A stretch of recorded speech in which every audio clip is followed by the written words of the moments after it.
Yo, what's poppin'? You kicking it with the coldest podcast in the land.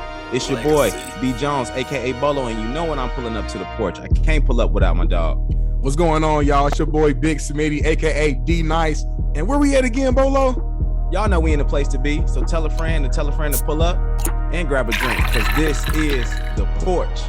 Started on the porch, that was where it all began. Had to put in work, every day we got it in.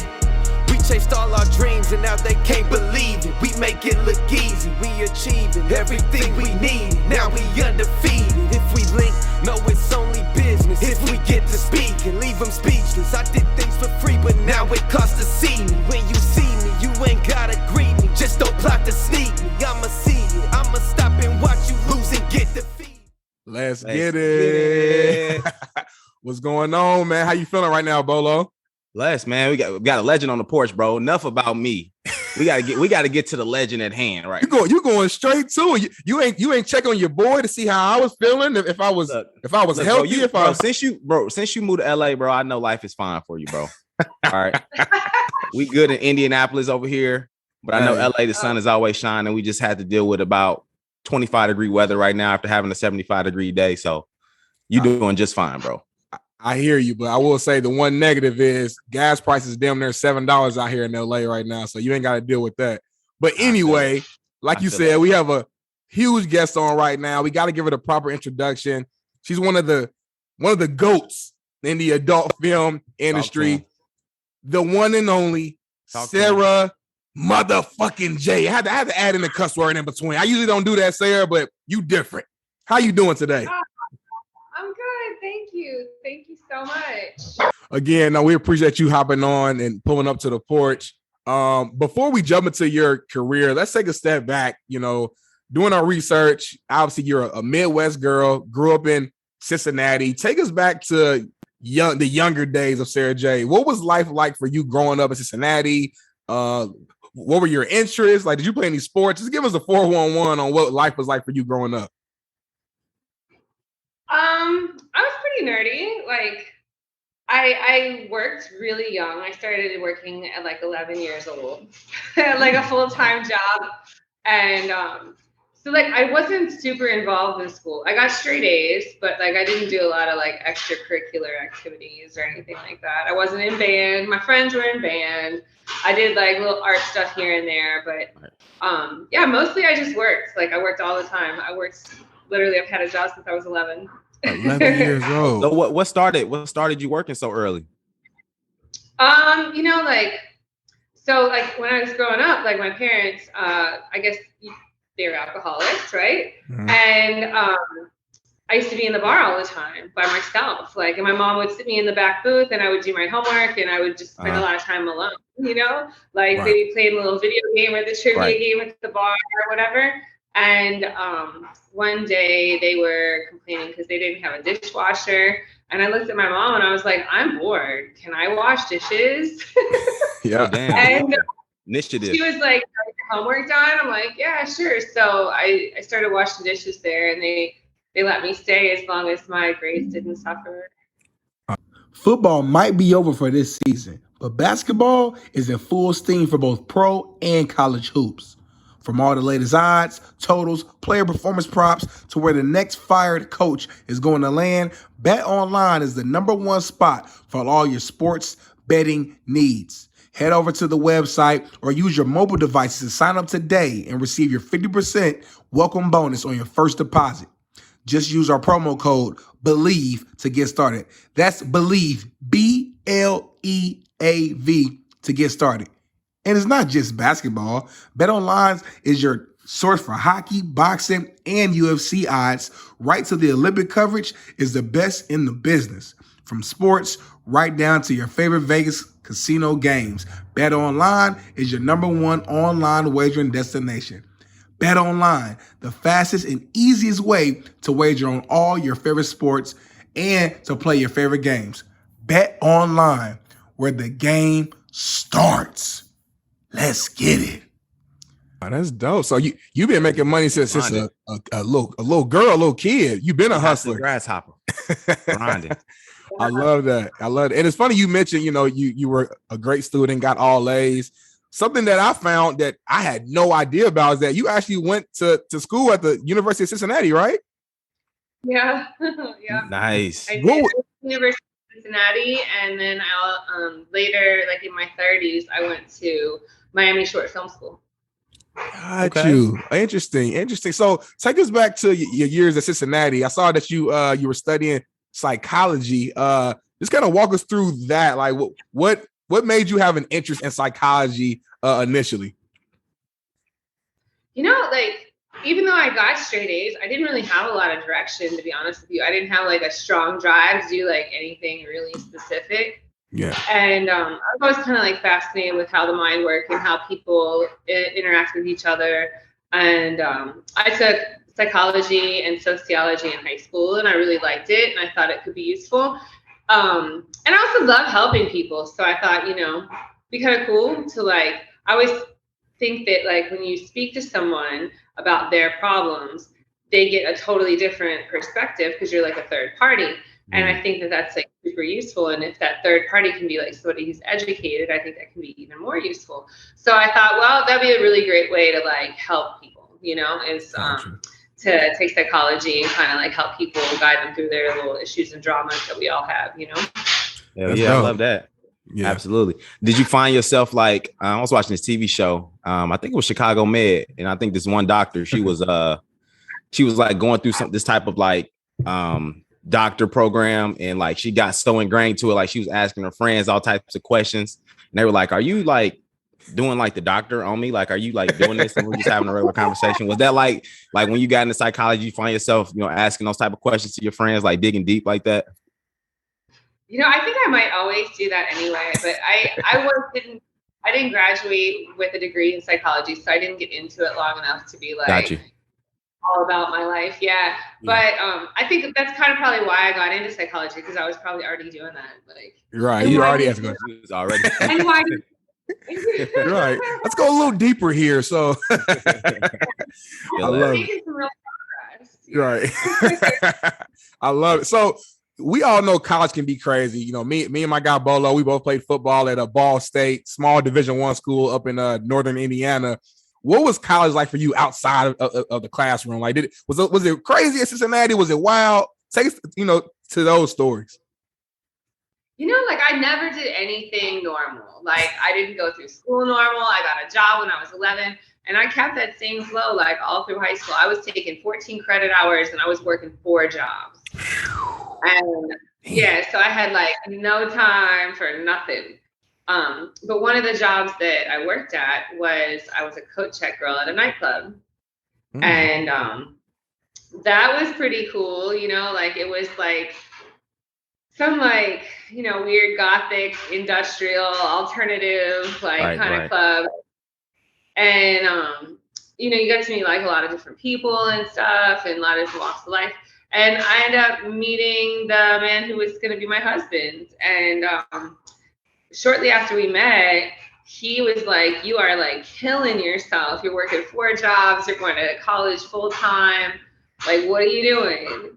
I'm like, I don't know. So, I don't know. I'm just doing everything.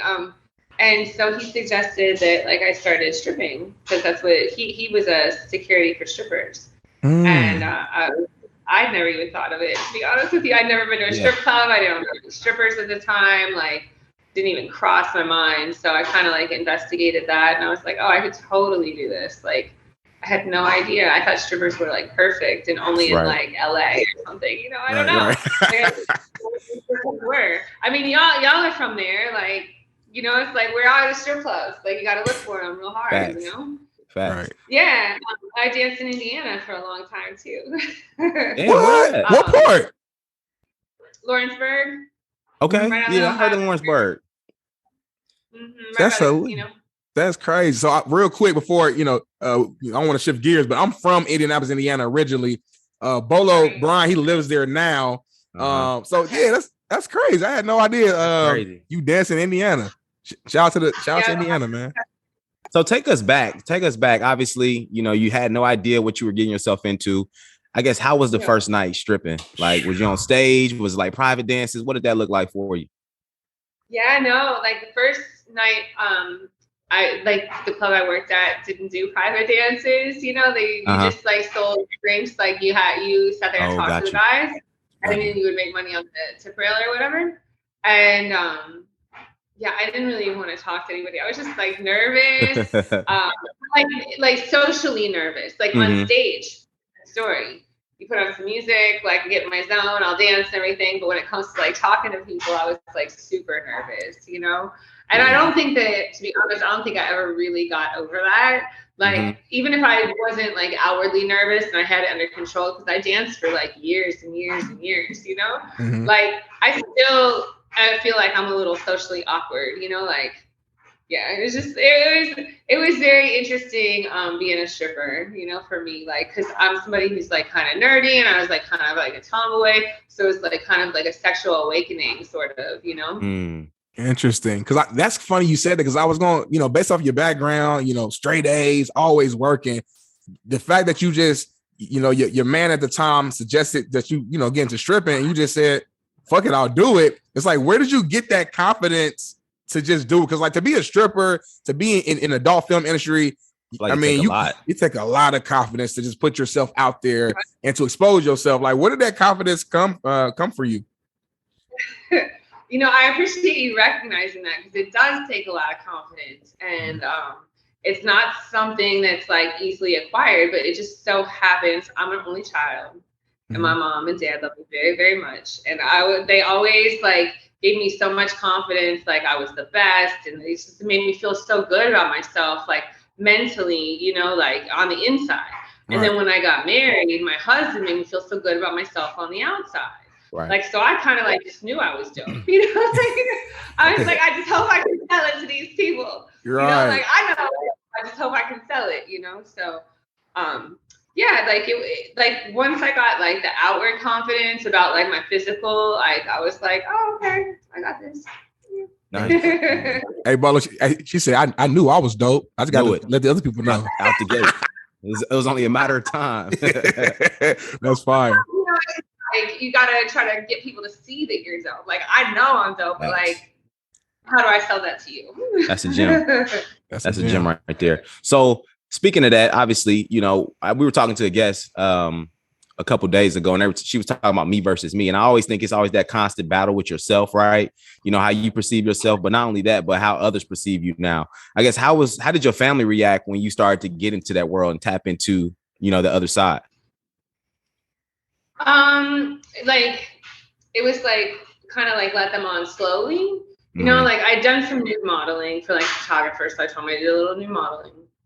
And then, like, I told my mom, you know, I was dancing, and like, we just didn't really like talk about it a lot, because it obviously made her feel like slightly uncomfortable. But she wasn't like mad about it, you know?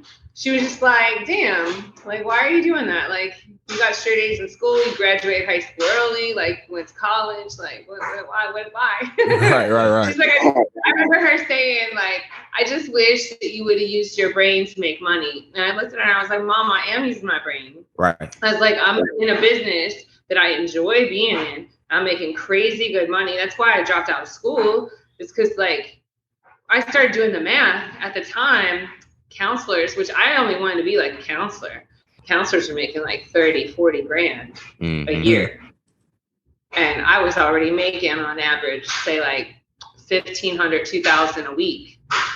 So I was like, easy decision. Yeah, what am I doing? Like, and I still felt kind of fulfilled, because I was using some of the same skills I would use as a counselor. You know, talking to people, consoling them. They tell me about their girlfriend, how, you know, they fucked up their job or like whatever.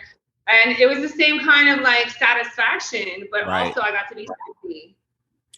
2-on-1. It's crazy you mentioned that, because like, I don't know about you, Bolo, and your experiences, but like my experiences, you know, going to the strip club, stuff like that. It's always like the good strippers are the ones that, like, beyond just the performing and the dancing, the ones who can just sit down and talk to you about what's going on in life, and you know what I'm saying? So it's funny you mentioned that. Because we're entertainers. We're supposed to be like all around entertaining, you know, like make you enjoy yourself. You come in there to like forget about your day, or to like move past it or whatever. Yeah. And we're supposed to distract you from all those things you want to be distracted from, you know?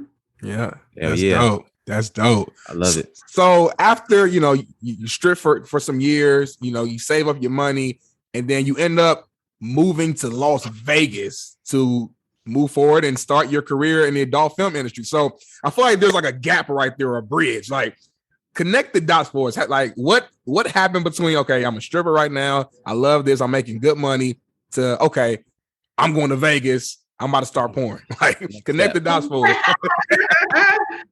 So my whole idea was like, the last place that I worked in the Midwest was in Indiana. It was right next to a casino.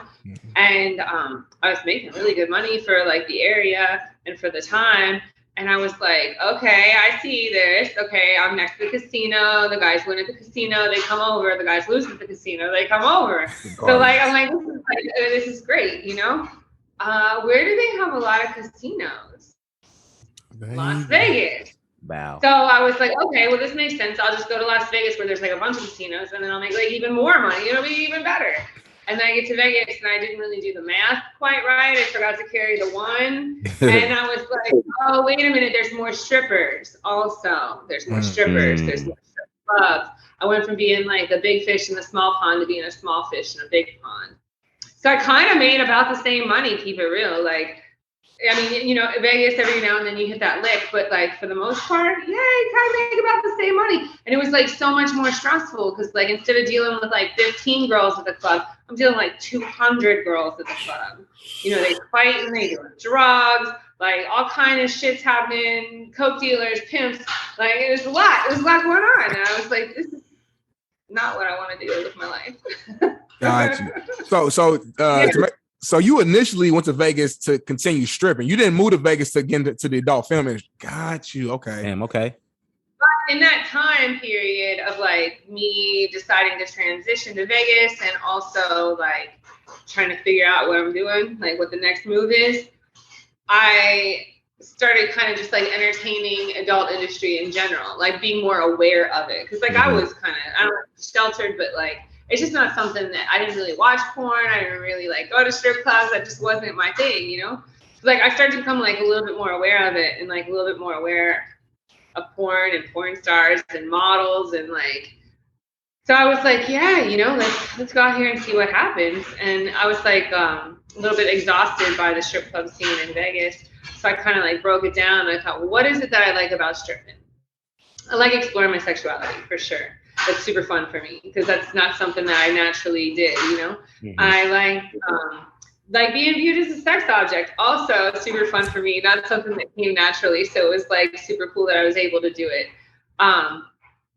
And I love having sex, and I kind of wish that I could just have sex, and like having sex at the strip club is like highly illegal and like super dangerous. So I was like, okay, so I guess that's not going to work out. And then also I was married. So then I was like, Right. That's what I wanted to. So yeah, did your husband go? Like, were you married when you went to Vegas? Yeah. How did that work? Married. We were already together, and I just like I knew some girl at the strip club in Vegas who'd done porn, and I was like, oh, you did porn? How was that? Like that sounds interesting. And like my wheels are turning, smoke's coming out my ears, and I'm like, I could have like some good sex, like explore sexuality even more, also make money, and then I wouldn't have to deal with these fucktards either.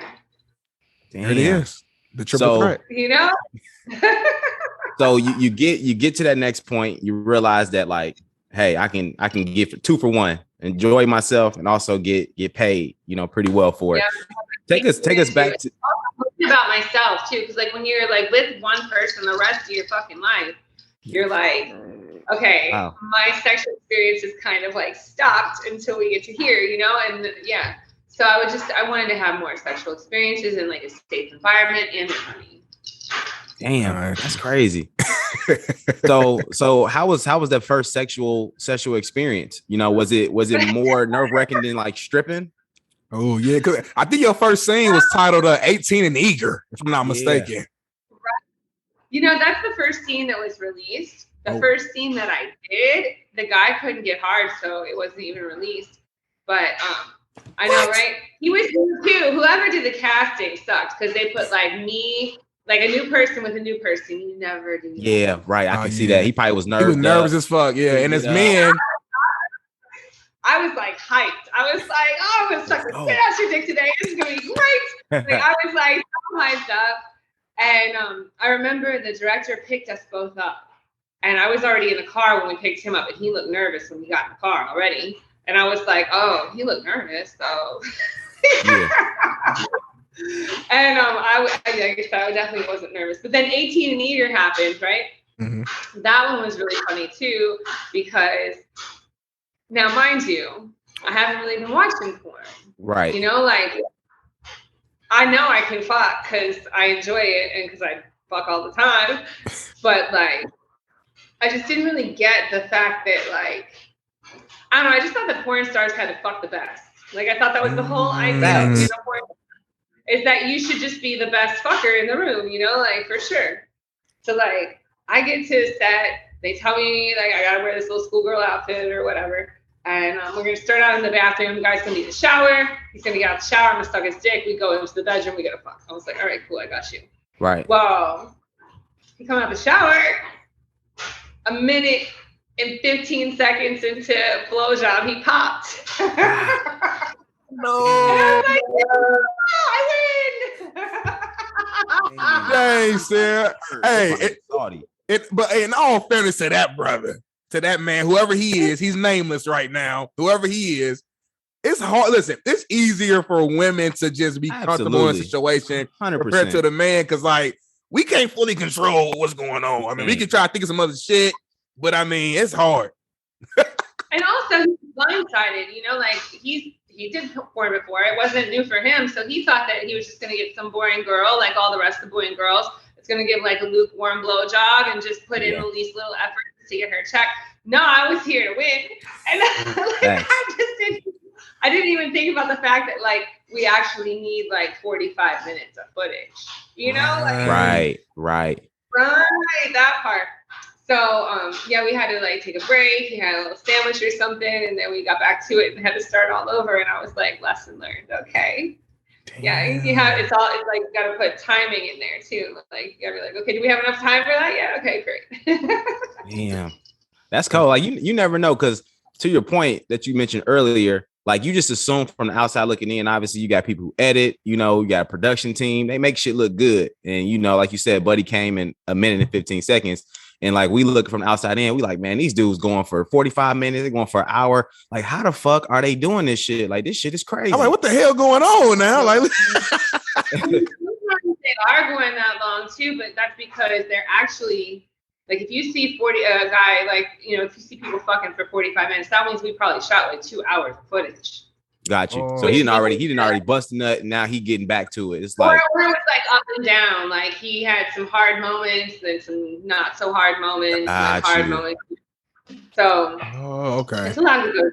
You know? Gotcha. Yeah. And it's so much that go into it. So like, give us some insight to just kind of the industry, you know what I mean, as far as kind of the back end work, because you know we could just, you know, in the world we'll put in a quick Google search, boom, it's sex, is what it is, you know. We'll pick whatever we like, but I feel like it's a lot that goes behind the scenes with like the setup and just, you know, this is what we'll do, this is how we'll do it, this is how we should end. Like, talk us through like that. Is it like a sit down meeting before everybody like gets to that point, or are you guys just going in and just doing whatever? You know, every production company works a little different. You know, I own my own production company, Wideside. Yeah. And the way that our like workflow goes is it's sometimes a little mixed up, but like I'll either have the talent casted and then I'll hit up the screenwriter, the script writer, and I'll be like, look, this is the talent I have this week. This is the location that I have. Make it happen. And they'll put it together. Sometimes the creative process is a little different. We might have an idea already established and then we do the casting. So we've done it like both ways. But then like once everybody gets there, get ready the script, kind of like go over it. Everybody's always nervous and intimidated by all the words on the page. And I'm like, it's just a guideline. Use your own words. Right. You know? That's the way every shoot goes. Like everybody's like, oh my God, there's so many words on this page. I can't remember this. You don't have to remember them. Just read it so you know what you're supposed to be doing, you know? Right. And then after that, we take pictures of the girl or girls if there's more than one girl. Mm-hmm. And we actually just recently stopped taking like pictures of the sex because we can just like pull that from the video. It's just easier for everybody. Because like when the people have to go through all the pictures, it makes it really hard for the guy to maintain his erection. You know, like we're literally just getting into place and like you get a couple little pumps while we're taking some pictures and that's it. You go to the next position. There's no like flow. You know what I mean? Right. Decided recently, like what, 2 years ago, a year and a half ago, let's just cut that shit out. So we just take them from the video. Makes the whole day go smoother.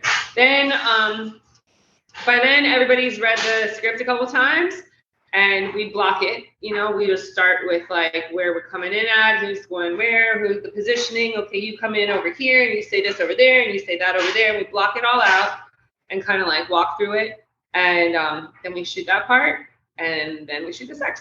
And then we stop and we take pop shot stills. Gotcha. Oh, okay. So that makes sense. Oh, so when we see those pictures, you go in there, you just see those still pictures. That's just like in scene, like y'all take the picture and then y'all just keep going. Y'all just, okay. Gotcha. Well, no. We're not even taking pictures during the sex anymore at all. Yeah. We literally just pull them off the video. Off the video, yeah. Just taking like screen grabs of the actual video footage. I'm locked in. Okay. Got you. Yeah. That way we don't interrupt the flow of the performance. Right, you know? right. Like, the easier that we can make it on everybody and the quicker we can make our day, the better. Yeah. Facts. So sex is mental, man. You know what I'm saying? And like as men, if we ain't thinking right or the flow off, it'll be a long night for you. You know, he ain't gonna work necessarily the right way. So yeah. Now how many people? So I got two questions. One, as far as the production, how many people are typically like in the room during the scene? Like you got your cameraman, you got, I'm sure you as the director, like how many people, like 5 people or what? Like sometimes less, like makeup artist, cameraman, PA, myself, and then whoever the performers are. Got you. And then my secondary question was, so you talked about, you know, casting. How, like, so I work in production more on the sports entertainment side. How does the casting work for, you know, for porn? Like, do people have to send in like an amateur video of them fucking? And then like, how does that work? No, I mean, like, I think like the best, like when, as far as that goes, like when you're first getting started, you might want to like put that on like Pornhub or something so that people can like see what you're working with. But most of the talent that I book are people that I've already worked with, or they're people that I book through like an agency, and they can show me some of their other work. So, like I said before, sometimes we come up with a story and we gotta be like, oh, we need like a big titted blonde for this role, or sometimes it's like, I want to shoot these people, or these people are coming in town, I'd like to shoot them. Let's come up with storylines for them. Got you.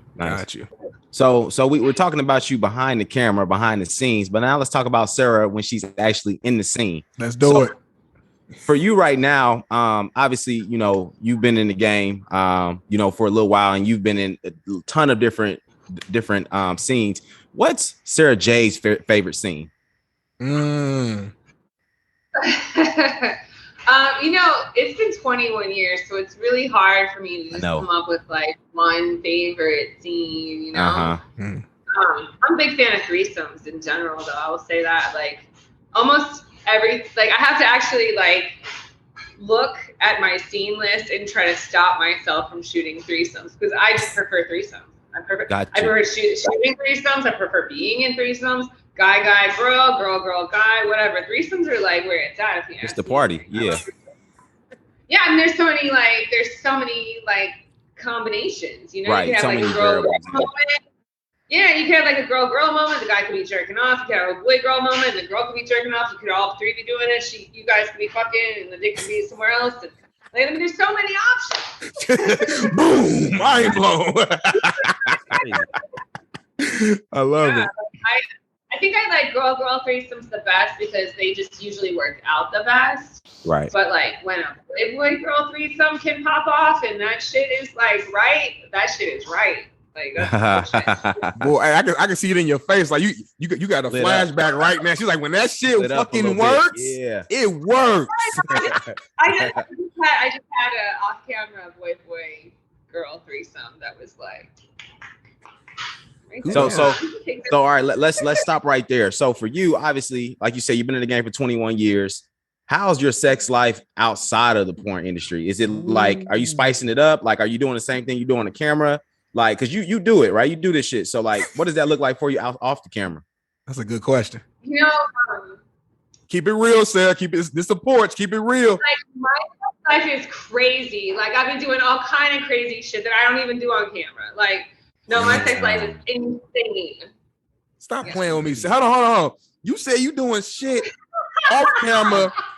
I'm gonna be real. Listen, I've seen a decent amount of your work over my year. I'm gonna keep it real with you. Facts. You doing shit off camera that you ain't doing Never on did camera. On camera. It ain't Imagine too. that. It ain't too much more she can do, bro. What? I know. He's like, hey, well, it is what it is. That's crazy. Like over time, my sex life would become like a little more boring. It's actually like the quality of my sex life has gone up and the quantity has gone down a little bit. So Got like, you. When I fuck now, it's like, oh, this is like some good shit. Yeah. Every time. That's facts. And I don't have too many get-bys anymore. I used to call them get-bys. I don't have too many get-bys anymore. damn. All Just to the get sex by. is like main sex. Got you. See, I completely had the opposite. Like you just would assume like, you having sex, it's a job for you, right? At a certain point, and then you take that shit outside of work, and then it's like it may not seem unenjoyable just from the outside looking in, but it's like you've turned it and like your body, so you know what you like. Like I feel like women who are in porn are the best form of themselves, so they know what they like, when they like it, how they like it. So that make a lot of sense. Yeah, for sure. Damn. Now I'm gonna put some pressure. I'm gonna put some pressure on you right now, Sarah, right here. So listen. Us two are two black men. So I got friends of every race, of course, but predominantly I got a lot of black people. That's what I grew up in. If I look at your work, you have a lot of scenes with black men. Now, my question is that intentional or is that just a coincidence? Because not all women in porn, as you know firsthand, fuck with a lot of black guys necessarily. So like, is that something that you meant to do or it just happened that way? Both. It just happened that way. And then when I realized that it was like people kind of like labeled it as like my thing, I was like, sure. Okay. Yeah. That's fine. It'll be my thing. I don't care. I love it. Gotcha. I didn't understand like why it was a thing, like I didn't even think it was a thing. It shouldn't have been, but yeah. No, like of course it shouldn't be. But yeah, like I was always attracted to people that are not white. And I didn't really see that to be like even a thing. It'd be like being attracted to redheads. Like what's the thing? Right. That's a regular thing. But the more people made a big deal out of it, the more I was like, yeah, of course. Like send every non-white person my way. And then send all the white people too. I'm gonna fuck everybody. Now do you have a preference or it's like, nah, just like whatever? Like as much as I would like to say like logically that I don't have a preference, and I definitely fuck white guys and I definitely fuck white girls, and I have an amazing time when I do, because no matter who I'm fucking, it's like legit. Right. But naturally, I am attracted to people that don't look like me.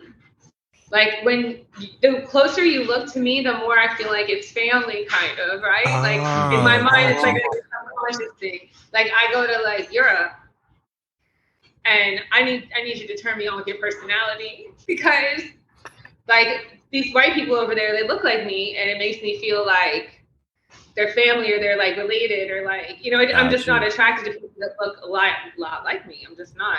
Like I would rather I'm more intrigued and more attracted to somebody who is different, whether you're, a medium brown skin with like crazy afro, or you're like, just something that's different than me. Right. So that is appealing to me. I'm very much attracted to people that are unique. Like I remember one time I had sex with this guy who was like a redheaded black guy with freckles and slanted eyes. And I was like, I was like 18 at the time. And I remember thinking like, wow, this is so cool. This person is like the only one of his kind, you know? Like, right. And I just think that I'm attracted to people that are not like me, you know? But you can totally win me over. You can totally win me over, yeah. That makes a lot of sense. Now, to your point, you know, like you like people that are different. Shout out to Lisa Ann. We had her on the show. And she was mentioning, like, you know, when she's getting in mode and she's getting into, you know, her groove and things like that, she calls it a sexual dance, right? Yeah. So like, what's your philosophy when you getting in the mix? Like, do they gotta, you know, women like foreplay, women love, you know, kind of warm up, right? And guys got to get warmed up too. So like, what's like the routine for you? Like, how do you get yourself prepared? How do you even get the guy prepared to, you know, take on that challenge? Oh, wow. I'm so direct, you know, like, yeah. I just, first of all, like when I'm with somebody that I know I'm about to have sex with, I want you to know that I want to fuck you. Okay. So like, whenever I need, whether it's like rub up against you, grab your dick, say something dirty in your ear, stick my tongue down your throat, something. I need you to know that I am here on my own free will and that I want every moment of this. Hell yeah. I love it. Yeah. You know what I mean? Real, see, and that's part of her being a mature woman, Bolo. Like, she ain't got time for the bullshit. She gonna tell you exactly what it is. We here for a reason.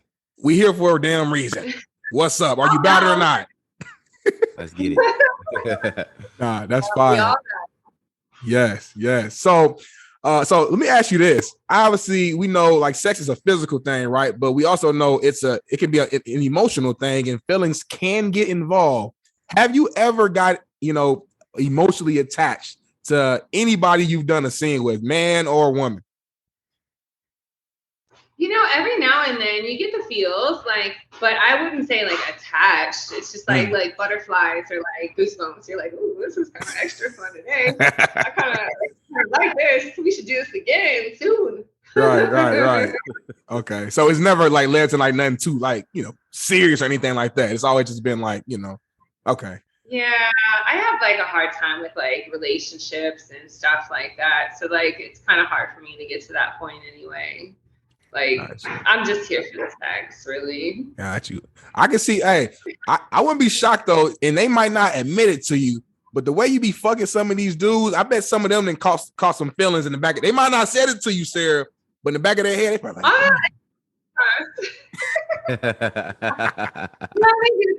Sometimes like, yeah, there's been some moments. Like when you hit me up, like this was just, you know, for a couple hours. Like we offset right now. You ain't getting none of this shit offset. Like we ain't doing that. Hey, Bolo, they be hitting her up like, hey, what you doing, big head? What you doing? Hey, big head. No, just because like we fucking on camera doesn't mean we can't fuck off camera, but that also doesn't mean that like you're gonna move in with me or like we're gonna share a bank account or go on dates or anything. It just means we fuck sometimes. They probably hit Sarah this way. Hey, Sarah, you know the new Batman came out, right? So I didn't know if he was I didn't know he was busy. Valentine's Day, probably crazy, getting everything. No, not at all. Not at all. I'm the one you call the 13th or the 15th. Right. Like shit. On everything. Tons of people take multivitamins, but it's important to choose one that is top quality. With one delicious scoop of Athletic Greens, you're absorbing 75 high-quality vitamins, minerals, superfoods, probiotics, and adaptogens to start your day right. Their special blend of ingredients supports gut health, your nervous system, your immune system, energy, recovery, focus, and aging. It's also lifestyle friendly and fits a wide range of diets. There's only 1 gram of sugar and no chemicals or artificial anything. Reclaim your health and arm your immune system with convenient daily nutrition. It's just 1 scoop in a cup of water every single day. That's it. To make it easy, Athletic Greens is going to give you a free 1-year supply of immune supporting vitamin D and 5 free travel packs with your first purchase. All you have to do is visit athleticgreens.com/believe. That's athleticgreens.com/believe. That's all you got to do. Disclaimer, these statements have not been evaluated by the Drug and Food Administration. These products are not intended to diagnose, treat, cure, or prevent any disease. Athletic Greens. Take ownership of your health. So take us into that moment where Sara Jay became Sara Jay, right? So you came in the game, you know, you was doing your thing, but there was like probably that moment, right? You had that moment where you like, okay, this is my shit, and I'm about to turn into a beast at this shit. What was that like? What was that moment for you? So I think I felt like that before I even started, because I kind of feel like that about anything I do. Like, if I'm going to do something, I'm going to just do it. Like, I'm going to do it all the way. Do it to the best of my ability. I'm going to go ham. But I think the first time that I realized it was working, I was like, oh shit, I'm kind of doing this. I was in Amsterdam, and I mean, I knew that I was like globally known to like a little bit of a certain extent, you know, like there was in my mind, there was little small pockets of Sara Jay fans here and there, right, you know? Right. And I'm in a pedicab in Amsterdam, like a bicycle taxi. Yeah. And we stop at a stop sign, and, you know, there's people crossing and people on the sidewalk and stuff. And then we go to the next block, and there's some guy comes running after the bicycle taxi, screaming my name in Amsterdam, right? What? And I was like,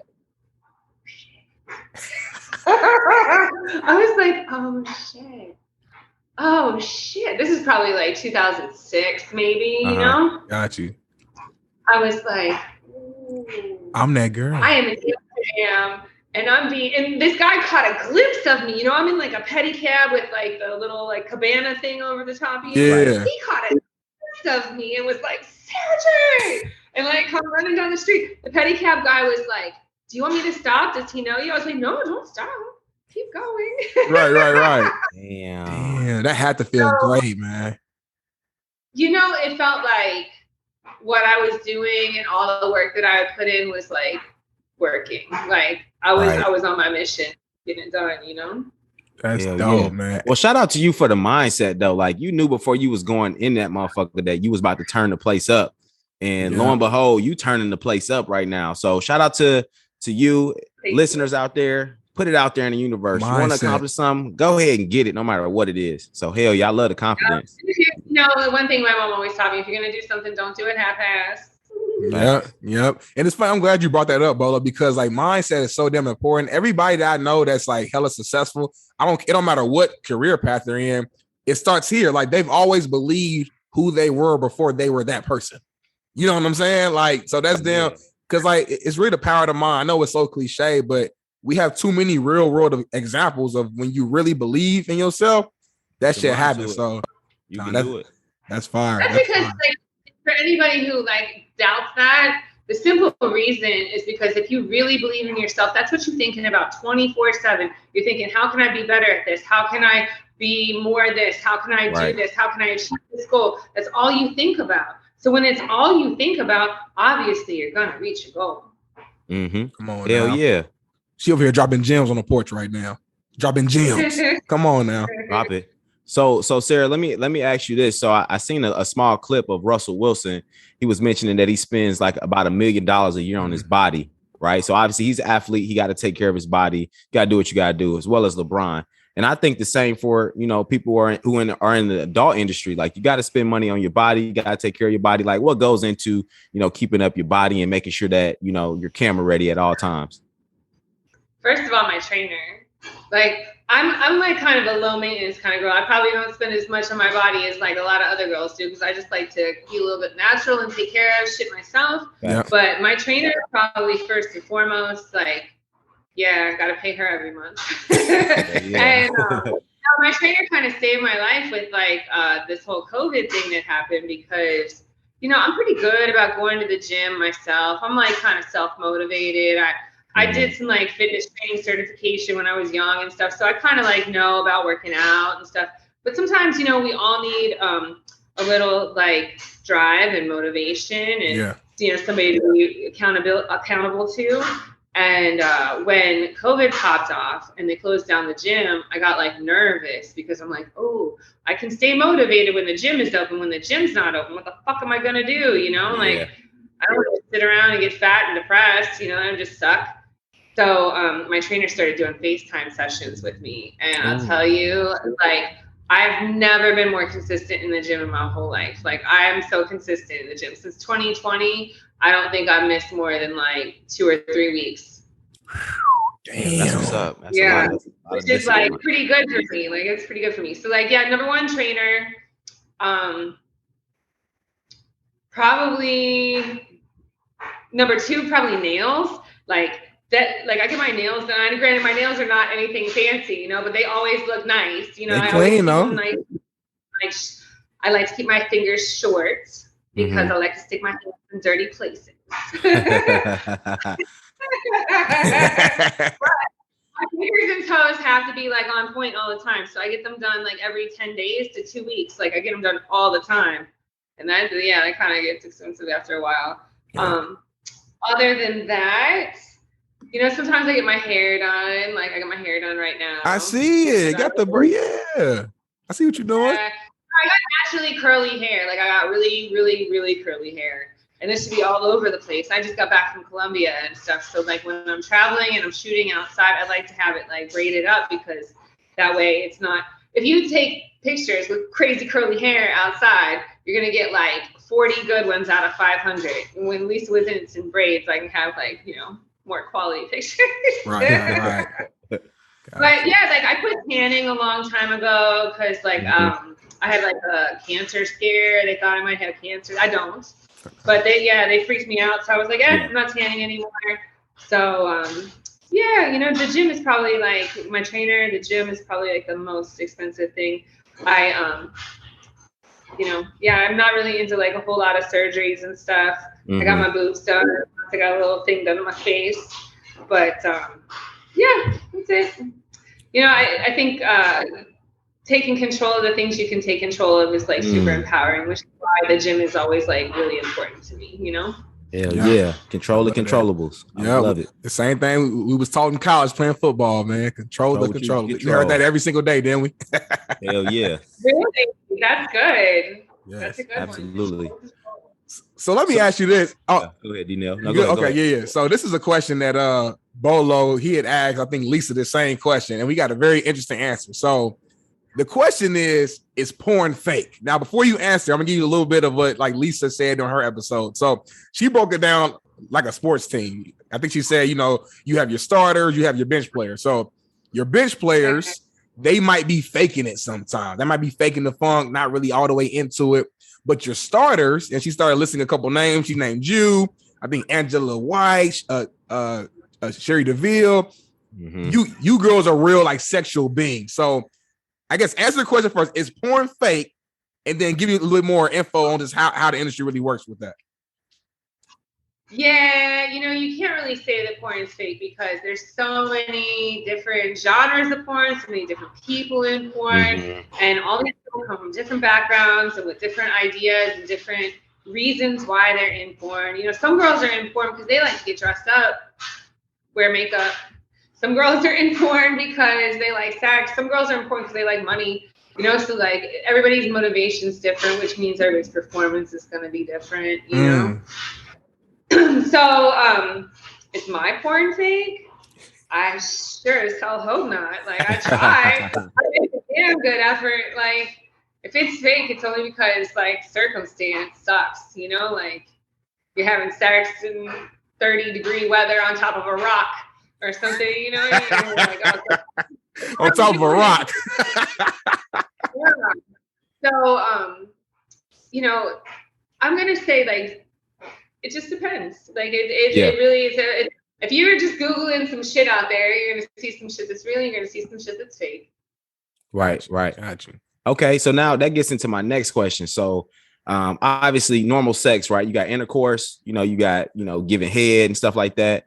But, you know, when you watch porn, you see like that next level shit. You see like beads, you see anal, you see fisting, you see like all that next level shit that a lot of people probably haven't even tapped into yet. So for you, are you doing that shit behind the scenes before you actually do it? Or are you actually experiencing that shit for like the first time on scene? Ooh. I'm trying to think if I've ever experienced anything for the first time on a scene. The first time I had sex with a trans woman was on a scene. Oh shit. Okay. Yeah.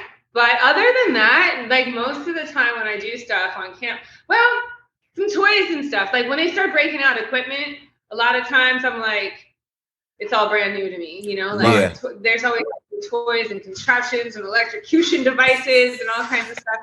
Sometimes that's like brand new to me. They might like show it to me before we get started to make sure I'm not scared, you know, or something like that. Right. But yeah, for the most part, most of the things that I've done on camera, I've done before. Right. The first time I had double vaginal was off camera. Like, how is that? Who does that? I feel you. Now you got some scenes where you've had threesomes, foursomes, fivesomes. You didn't. So you telling me before the scene you've had that off camera? Oh shit! All right. My fault. I try to catch you off guard, Sarah, but She's like, feel. nah. She's like, nah, brother. I've been there, done that. No. So like with the scene. I like no, go ahead, Sarah. I was gonna say I like to really do things, you know. You gotta. It's like a trial, and you gotta try. You gotta, see what it's like before you actually get to it. That's why I fuck with Sarah though, because like you can tell she like real, like she love this shit. Like this ain't no fake. Like, this ain't. you know what I'm saying? Like this the is what passion behind it. You can see it. So with the scenes, I know you said like you got like little zappers. Like I've seen scenes with like people in the gym, they got snakes. Like it's just so many crazy, like so much crazy shit. Like what's like the craziest thing like on scene that you've seen? Like, okay, this is a little crazy. Like I don't even know if I'm up for this. Like this is a little crazy. What was that scene like? You know, I've done a few of those. Like most of them were for like kink.com. They, that's like their whole thing is like crazy shit. Yeah. You know? Right.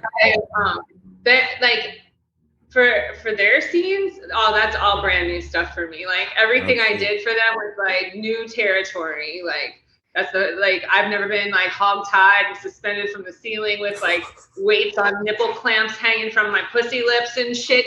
Like they had like yeah. And it's like a whole like mental thing when I used to go work for them. They used to have their big studio in San Francisco. And so like even on the airplane on the way there, you're like mentally preparing for all the like stuff that could possibly happen to you, you know? And then after my time with them, if I'm there 2 or 3 days shooting scenes, and I have to like spend some time alone with like a bottle of wine and a hot tub and just kind of like self-love again. Because, you put your body through so much stuff. And then like what ends up happening, especially with like a lot of the fetish stuff, is it's so physically taxing that it becomes mentally taxing. Like, for example, I'm hogtied, my hands and feet behind my back, hanging from a ceiling with literally like my titties all tied up and like my nipples all tied up and everything's tied to like other parts of my body. So like if I flex my bicep, it pulls my nipple on my other tit, that kind of thing. So you're like, okay, and you're trying to like hold still and also like give them what they need, and yeah, it's a lot sometimes. Sometimes it's a lot, but it can be fun too, because then you also get to explore things in situations that you would have never done before. Like I don't have any contraption to hang myself from the ceiling. I got 22-foot ceilings. I can't hang nothing from the ceiling. Right. Long way to go. Right. He's a long way to go. Yeah. Man, they better pay you. They better give you that bag to do all that. I'm picturing yourself hanging from the damn with the. Ooh, you better got that bag for that, Sarah. Come on, now. It's so interesting how they do it. Like, and I don't know. I kind of like. I honestly like doing that kind of stuff occasionally. It's not something I want to do all the time, but definitely something I like to dabble in every now and then. Because it kind of like tests you and like pushes you to your limits and stuff. Literally, you're sitting there and you're trying to like not hurt yourself, because if you move your right toe, then your left pussy lip is going to feel it because of the way that you're tied up or whatever, So you're trying to like hold everything still, and you're also trying to like get some kind of joy out of it, because they are fucking you or like maybe stimulating your pussy in some kind of way or whatever. So yeah, it's like it's a lot of stuff going on, kind of like chaos, confusion kind of thing, you know? Right. So let me ask you this, and you might have asked me this earlier. I'm not for sure. I know Bolo had asked you like what's your favorite, scene is, but what's Sara Jay's favorite position? Is there like a go-to, or you just like to just keep switching it up and keep it flowing? I guess answer that for us. I've been asked this before, and like honestly, I don't know how I could just say one position because every guy's dick is different, right? Right. And you're gonna hit me in a different way. So like maybe with you, I might do better as doggy, and maybe with him, I might do better with like missionary. So I don't know. I have like a few go-to positions that I prefer, but everybody's dick is shaped differently, so it's gonna feel different, Like I really I love it when a guy's eating my pussy. Like, and I'm on my back and he gets it like nice and sloppy. And then he just comes on top of me and just sticks it in like one smooth move. That's Yeah. Been there. Been there. But like, I also like to be on top sometimes, but again, it depends on the shape of the guy's body, the shape of the guy's dick, If it's like a really big guy, being on top isn't that comfortable because my knees might not hit the bed or the floor or whatever. It's just like all these like logistics, and I'm super technical, a little bit nerdy. So I'm about to say that, like it's like your nerd size coming out even with the sex. It's it's more methodical. Like you gotta like kind of think it through. I'm like, okay, your curves up, so missionary is probably gonna feel better. It curves down, so like maybe doggy will feel better. Like right. Okay. Hey, she really be examining the body, Bolo. But now go ahead. Like for real, like just from 5 seconds, they're like, okay, I already got 3 positions. Let's do it. Let's go. So Sarah, I got a question for you, and this may be a loaded question, but it's like a 2-in-1. So my first question is, does size matter? Ooh. Okay. Then my next question, and obviously I think you'll probably answer that. And my next question is, what is the definition of good sex? Because I know a lot of people. Size only really matters if you don't know how to fuck, right? Because when I say know how to fuck, you should know how to use the tools that you're given, right, in order to make your partner come. If you don't know how to use the tools you're given to make your partner come, then you better have a big fucking dick so you can just hit everything, right? Facts. Got you. You understand what I'm saying? Yeah. Like if you got a big fucking dick, you're just gonna like stick it in there and it's gonna hit everything. Wow, power drive. Right. But it's not that big. You gotta know your partner hit that spot. You gotta do the angle over here. And then the angle over there. Like over there. You know what I mean? So Sarah, what you're telling me is it's about the motion in the ocean for real. Like that's a true statement. So it's the hips and okay, I see what you're doing. Mm-hmm. Okay. And if you don't have an motion in the ocean, you better slam it all in there with your big Titanic. Okay, crazy then. Just effort. Just some effort. Just give it all you got. I gave it all I had. That's funny.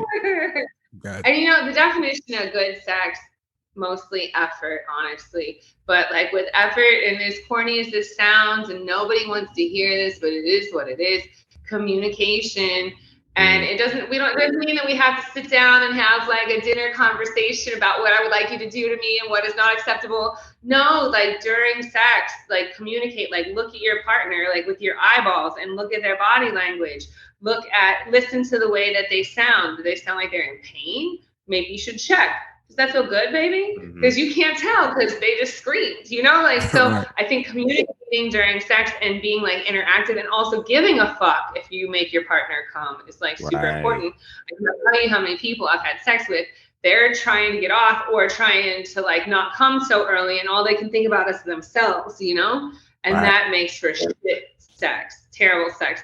Like if you're literally sitting there like super concerned about your nut and super concerned whether you're going to pop off too early or pop off too late or pop off at all, you've not even thought about me at all. I'm like just servicing you, like that's some true game out there. Hey, for my fellas out there trying to hit the home run, all right, don't focus about you being at bat the whole time, all right? Just focus about that lady when you get the home plate, all right? Yeah, honestly, and if you focus about your partner, if you've got a good partner, and let's hope that you do, your partner will give back. Facts. You know what I'm saying? Yeah, like if you make a woman come like right away, she's gonna want to do something nice for you. You know what I'm saying? Like she's gonna be much the sex and stuff than she would be if she was just laying there hoping to come. That's a good point. And I'm glad, since we're on the topic of coming and orgasms, some women is very hard for them to come and for them to figure out their body, for them to learn. Does Sara Jay have that same issue, or did you ever have that, or was it pretty easy for you to go ahead and get yours off? No, like I definitely had that issue. That was kind of like the whole awakening of me becoming a porn star. Was like I had not experienced enough of anything, you know, whether it was even like self-love. Like I remember like once I got married, I remember buying some toys, and like when my man was out of town or like not home, we would like have phone sex, and like that was really the only time I used them though. I was like, they're plastic, and back then, oh my God, back then the dildos had these giant batteries, those like D-size batteries, where like this big, they had like 4 of them in there, and you'd be like, nyeh. It was like the whole thing in my 20s between being married and being a stripper and being in the porn industry was all like sexual awakening. The whole thing was all sexual awakening. Even being in the strip club and just learning how to be sexy and how to move sexy and how to use my body. And then being around so many other women who are sexy and beautiful and like appreciating them. I think that's where a lot of my bisexuality bloomed too, is in the strip club. Because like you just literally standing there staring at women all night and appreciating, you know, the fact that they smell good and that their makeup looks beautiful and that their body looks gorgeous and this dress that they have on is a bit insane, you know? And so that was like all my 20s was just like learning about me, learning about my sexuality, how I can use it, and what how it can make me feel, how it can make others feel. Got you. Hell yeah. That's a good point. No, I definitely love that. So I want to switch gears a little bit here. So like you said, you've been doing it for a long time, over 20 years. What would you say are some of like the biggest differences in the industry today versus when you first, you know, started back in the early 2000s? Everything. Everything.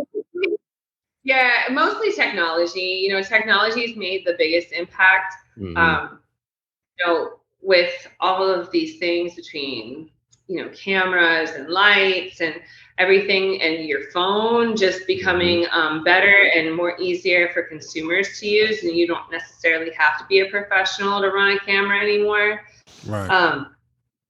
That's changed everything in like so many ways, you know, because it's really reduced the cost of making porn, which is cool. So a lot more people can make it, which may or may not be cool depending on your point of view. Maybe you're like tired of seeing all the bullshit floating around out there and you just wish there was more like quality production houses, you know? But in doing so, that's also changed the way that we view porn, you know, the internet. Like there wasn't really an internet when I started doing porn. Like I sound so old saying that shit, but like, cause nobody can remember before the internet. But like, I remember right after like the first couple movies I did, this photographer came to me and he was like, you should buy a URL. And I was like, what's a URL? Right. You know? Yes. The internet kind of, you know, it changed a lot. And then like just with consumer products, that all changed a lot too. And in doing that, it changed the way that we consume porn, changed the way we sell porn. Yeah, everything's different. Got you. So now, I mean, obviously you got your own production company and, you know, you gave us some insight on what things look like behind the scenes. So obviously as you get older and continue to grow in your career, do you prefer yourself to be behind the lens or actually the one being filmed? Ooh. You know, retiring is probably not something that's like in my vocabulary. Even retiring from on camera is probably not in my vocabulary, but it will just be less and less, to the point where I'm only doing it when I really, really want to, you know? Yeah. So like my idea for my future is that I just do things that I want to do when I want to do them. You know, like more of that. That's real. More of that. You know, like I'm spoiled, and I would like to just continue to spoil myself a little bit more, and just only dipping when I really feel like it. Just living for the day, being in the moment, doing what she want to do. That's what I like to hear, man. That's love. That's beautiful. I'm happy. So, but besides, like you said, you got your production company, but you're also doing like you're doing a lot of shit outside of just the porn as well, like other businesses. So, one thing I saw, you have your own CBD self-care company. Tell our fans, tell our viewers just a little bit more about that, the type of products that you sell, and then ultimately where they can find your CBD products. Yeah, I've got Sara Jay Self-Care Collection. You can get it at sarajcbd.com.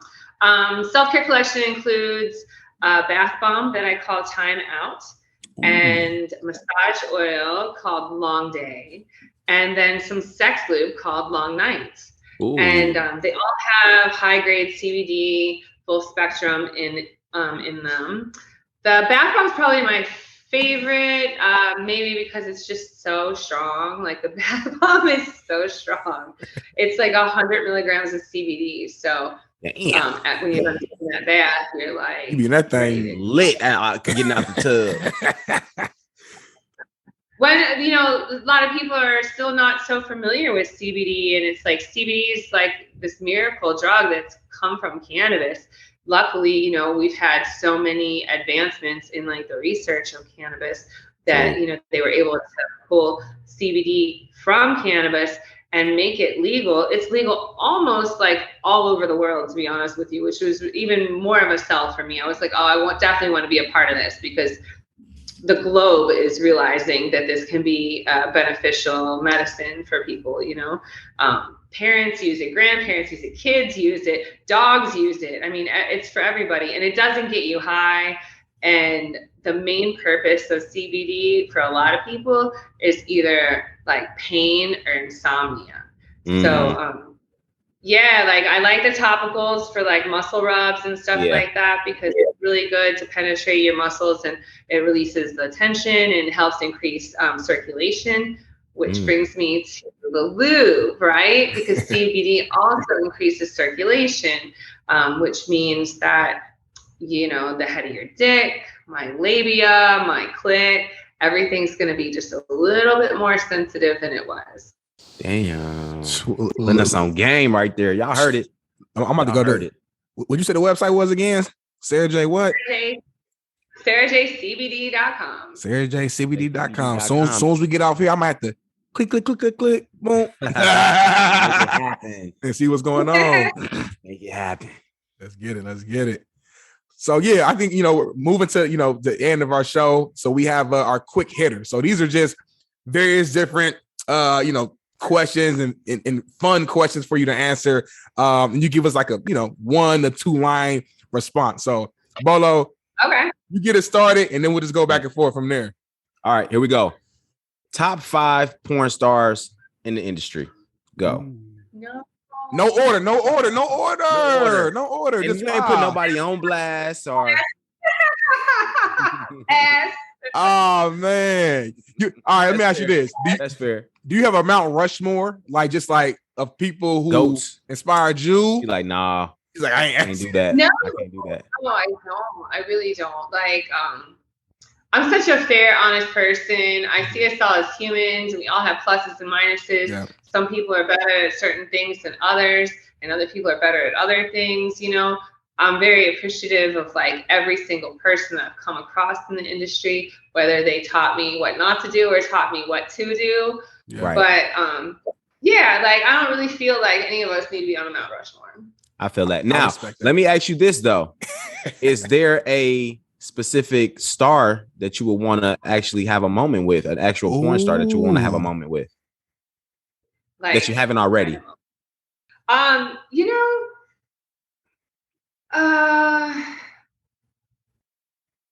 have not had sex with Joanna Angel. I would love to have sex with Joanna Angel. Okay. I just thought of that recently, and I was like, oh yeah, that's somebody on my hit list. I've never had sex with Joanna Angel. I would love that. Joanna, if you listen to the Porch right now, man, hit her up. Ready for you. There it is. Hey, so, real quick, because you just said hit list. Do you have a legit hit list of people you trying to knock down before it's all said and done? Keep it real, support. Keep it real. We ain't gonna judge you. Like in real life or like porn? I'm talking about real life. Yeah. Like, of course. Can you who ain't got a hit list, huh? Can we get just one name on the hit list, maybe? Just like. No, but like I'll be honest though, I have kind of cleared off most of my hit list. Like the hit list is like filling. I need to like seek out new people for the hit list. Damn, that's crazy. I'd like to fuck Diplo. I know that sounds crazy, but like I would like to fuck Diplo. There you go. You want to fuck Diplo right here on the porch. Not like just catch you off guard. Like, yep, I'd like to fuck Diplo. He looks like fun.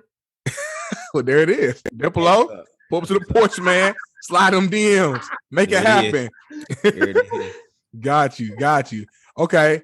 So we're gonna move to it's called Would You Rather. So we're gonna just, two scenarios. You pick one. So would you rather have sex with a guy who's packing but comes quick, or a guy who's lacking but lasts forever? Packing versus lacking. Packing comes quick because we can do it again. Oh. Wait, why can't we do it more than once? Like we can do it like 6 times, right? So size does matter then. No, I mean it's not the size matters. It's like I get tired easy, to be honest with you. So like I don't really want to fuck for more than like 15 minutes. We can do trying that. To get to the point. Gotcha. Yeah, okay. like we can do that for like 15 minutes several times. That's fine. I also feel more accomplished when I'm like, oh, you came 4 times today. I got you. Like a little satisfaction, right? I feel that. Yeah. I feel that. Okay, sticking on would you rather. Okay, would you rather do scenes with all women for the rest of your life or all men for the rest of your life? Pressure's on. The pressure's on. I mean, I'm gonna have to say like all men, but like I hate giving up women though. Right. Like you have to say all men or you'll starve. Like, but also I like women a lot. Got you. Is there? While we on the? I feel like men are like an entree and like women are like an appetizer. And it's like, well, I mean, just have steak, but I would rather like have steak and like bang bang shrimp or something, Ooh, that just sounds good as hell. I'm making some bang bang right now. I had a bang bang in a minute. Oh, what Pop say? Bang bang. Bang bang. Let me ask you this then, real quick. Is there anything, just from your personal experience, is there anything that you feel like women do better in bed than men? Make out for sure. Make out for sure. Like making out with, like, I would just love to like make out with women and then like get railed by dick. Like that would be great. I love making out with women. Women's like lips are so soft and they smell so nice and their skin is nice and soft and you can touch their boobies and stuff. It's making out with a girl is a very pleasant experience. I agree. All right. Well, we got one more. Would you rather? Would you rather lose the ability to have an orgasm or lose $1 million? So no more orgasms ever, or $1 million. I would totally get rid of $1 million. That's fine. You like fuck the bread. You said fuck the money. Trying to be happy. No, I mean like keep it real. Like you could live in a cardboard box and just get off all day. Like that wouldn't be the worst, right? I don't know. Box. You busting that nut, you good. Hey, you with all the Sarah's success, she still got that humble beginning. Like, hey, as long as I can get off, put me in a little box, we good to go. Make it work. Yeah. Got you. Okay. I think that's how you get in a box, right? Like if you are living in a box, like the only way to get through it is to get off, right? Yeah, it's probably your only shit. It's the only way you can get through, I think. Go behind the dumpster and rub one out real quick. You know what I mean? Get the job done real quick. I love it. So we got one last segment. It's just fill in the blank. So I'll say a line and I'll stop. You fill in the blank. Sara Jay's biggest turn on is blank. Good hygiene. Can't be in that bitch funky. I know it's pretty simple, But like, I love the way like a really good, clean person smells. Like you can smell everything on their body. You smell their hair, you smell their nice breath, you smell their neck, their deodorant's real nice. Yeah. Old Spice, Steve. I love that. I see what you're saying. So sticking with fill in the blank. So in 2022, Sara Jay will blank. I'll release wideside.com. Nice. Put it into the world. I love it. Hell yeah. Website that I've been working on. I'm working on it seems like forever, but like COVID had me slowed down a little bit. But I'm back at it, and it should be released in like the next month or so. Let's get it. Let's get it. Wide Sound Productions. Let's do it. All right, last one. The Porch podcast is blank. Super fun and completely lit. Bang. Come on now. That's from Sara Jay. That's from the GOAT. That's from Sara Jay. We ain't say it. I'm chopping it up. Hell yeah. It's always love coming on the porch. We definitely appreciate you stopping by. 100%, man. Now it's crazy when you meet people that whether in your case you watched for years or you respected for a long time, whatever the case may be. And then when you meet them and get a chance to talk to them, you never know how that conversation is going to be. But you dope as hell, man. Like hopefully we can meet in person one day. Love your energy, love your mindset. Tell the people just where they can find you on social. Shout out everything you got going on. Let our fans know so they can tap in with you.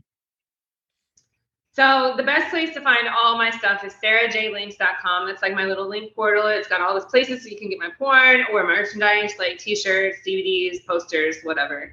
I have social media on there too, which right now if you're like, oh my God, why can't I find her Instagram?